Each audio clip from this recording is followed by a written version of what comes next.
नमस्कार, मी सुनील. आपण पाहतात आवाज इंडिया मराठी. आता एक नजर टाकूयात महत्त्वाच्या घडामोडींवर.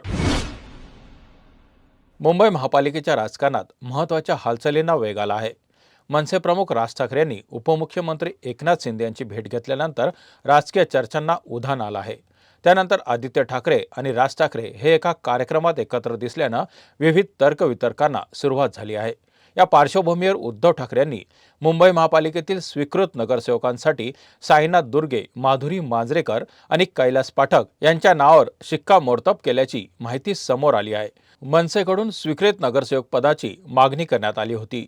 मात्र उद्धव ठाकरे यांनी थेट 3 नावं निश्चित केल्यानं मनसेला या कोट्यातून संधी मिळणार नसल्याची चर्चा रंगल्या आहेत. 28 फेब्रुवारीला या नावाची अधिकृत घोषणा होण्याची शक्यता आहे. मुंबई महापालिकेत भाजप आणि शिंदे गट सत्तेत असून ठाकरे गट आणि मनसे आघाडीत आहेत.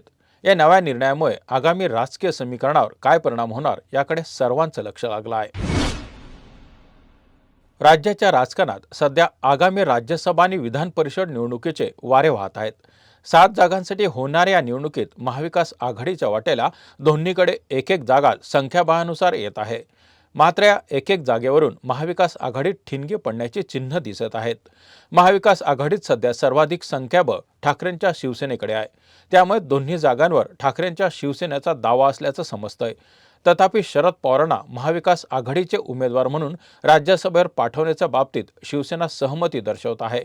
विधान परिषदेच्या एका जागेसाठी उद्धव ठाकरेंना उमेदवारी मिळावी यासाठी शिवसेना आग्रही आहे. दुसरीकडे काँग्रेसने राष्ट्रवादी काँग्रेसच्या विलीकरणाबाबत भूमिका स्पष्ट करावी अशी मागणी केली जात आहे.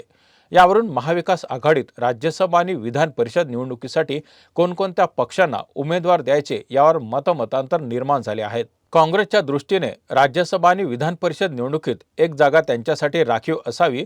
त्यातच राष्ट्रवादी काँग्रेसने विलिनीकरणाच्या चर्चांमध्ये भूमिका स्पष्ट केली तर काँग्रेसला एक जागा मिळवणं शक्य होईल, असा विचार व्यक्त केला जात आहे.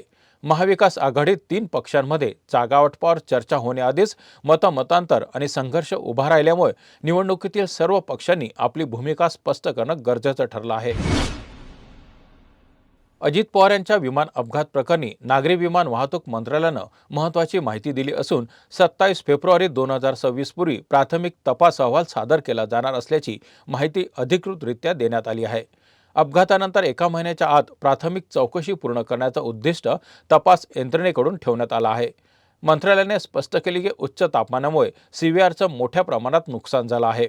त्यामुळे कॉकपिटमधील संभाषण रिकव्हर करण्यामध्ये तांत्रिक अडचणी येत आहेत. संबंधित उपकरणाचं उत्पादक असलेल्या कंपनीकडून तसेच संबंधित देशाकडून तांत्रिक सहकार्य मागवण्यात आलं आहे. दरम्यान VSR कंपनीचे विशेष ऑडिट DGCA कडून 4 फेब्रुवारीपासून सुरू करण्यात आलं असून ते लवकरच पूर्ण होणार आहे. ऑडिटनंतर नियमानुसार पुढील कारवाई करण्यात येईल, असं केंद्र सरकारनं नमूद केलं आहे. तपास प्रक्रिया सुरू असताना कोणत्याही तर्कवितर्कांना बळी न पडता कायदेशीर चौकशी पूर्ण होऊ द्यावी, असं आवाहन केंद्रीय नागरी विमान वाहतूक मंत्रालयानं केलं आहे. महाराष्ट्र राज्य माध्यमिक आणि उच्च माध्यमिक शिक्षण मंडळाच्या इयत्ता 10वीची परीक्षा आजपासून सुरू होत आहे. राज्यात एकूण 16,65,489 विद्यार्थ्यांनी नोंदणी केली आहे. यामध्ये 8,65,750 मुलं, 7,42,736 मुलींचा समावेश आहे. राज्यभरातील 9,788 दिव्यांग विद्यार्थ्यांची नोंदणी देखील झाली आहे. परीक्षेचे आयोजन 5,111 मुख्य केंद्रावर करण्यात आले आहे. पुणे, नागपूर, मुंबई, छत्रपती संभाजीनगर, कोल्हापूर, अमरावती, नाशिक, लातूर, कोकण अशा 9 विभागांमध्ये परीक्षा घेतली जाईल. 10वीच्या परीक्षेसाठी गैरप्रकार टाळण्यासाठी 271 भरारी आणि बैठी पथके तैनात करण्यात आली आहेत. 191 परीक्षा केंद्र संवेदनशील असून त्यापैकी 42 केंद्रांवर CCTV नाही तर 554 केंद्रावर अद्याप कॅमेरे बसवलेले नाहीत. मागील वर्षी 31 केंद्रांची मान्यता रद्द करण्यात आली होती. असा आदेश दिले आहेत की परीक्षा केंद्रापासून 500 मीटर परिसरातील झेरॉक्स केंद्रे बंद ठेवली जातील. पुण्यातील 2 विद्यार्थ्यांना लॅपटॉप वापरायची मुभा देण्यात आली आहे.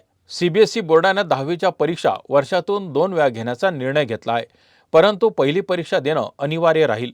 पहिल्या परीक्षेला गैरव्यवहार झालेल्या विद्यार्थ्यांना दुसऱ्या परीक्षेला बसता येणार नाही. विद्यार्थ्यांनी 3 विषय न दिल्यास ACL रिपीट श्रेणीतून ठेवून पुढील वर्षी मुख्य परीक्षेला बसावे लागेल. इंदापूर तालुक्यातील भिगवण येथे 21 वर्षीय तरुणी आई आणि भावासोबत लग्नासाठी सोन्याची खरेदी करून दुचाकीवरून घरी परत असताना तिचं अपहरण झाल्याची तक्रार कुटुंबियांनी दिली होती। संबंधित तरुणीचा शोध सुरू असतानाच तिचा एक व्हिडिओ सोशल मीडियावर समोर आला।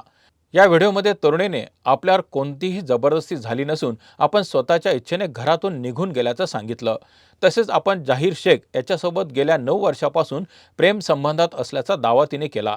दरम्यान बुधवारी मध्यरात्री सुमारे 1:30 वाजता संबंधित तरुणी बारामती शहर पोलीस ठाणे येथे स्वतः हजर झाली। पोलिसांसमोर दिलेल्या जबाबातही तिने आपण स्वेच्छेने गेल्याचं स्पष्ट केलं असून नेमकी घटना काय घडली याची माहिती दिली आहे।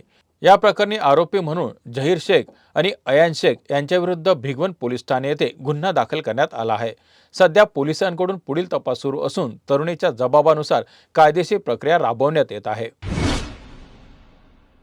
या इम्पॅक्ट समिटच्या निमित्तानं अबुधाबीचे क्राऊन प्रिन्स शेख खालिद बिन मोहम्मद आणि बिन जायद अल नाह्यान यांनी भारताचे पंतप्रधान नरेंद्र मोदी यांची भेट घेतली।